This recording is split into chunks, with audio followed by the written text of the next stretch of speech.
Osceola County is becoming known for its rapid growth and our aggressive building schedule. But we aren't singularly focused on new projects. In fact, most of our capital projects are behind the scenes. I understand that facilities projects that occur behind walls or in ceilings are not as eye-popping as, say, a new school, but these are the majority of what we do. Another big part of what we do are school-wide renovation projects, and we have two I'd like to highlight. First, Reedy Creek Elementary is currently one of our most unusual school layouts. They will get a completely new building. We will build a new car line and renovate some of the existing structure for additional classroom space. Second, Osceola County School of the Arts has required renovation for some time.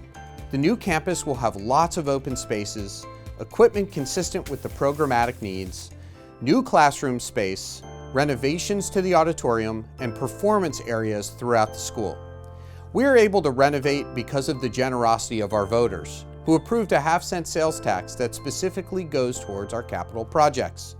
Please know that we use a standardized process for determining the needs for renovation.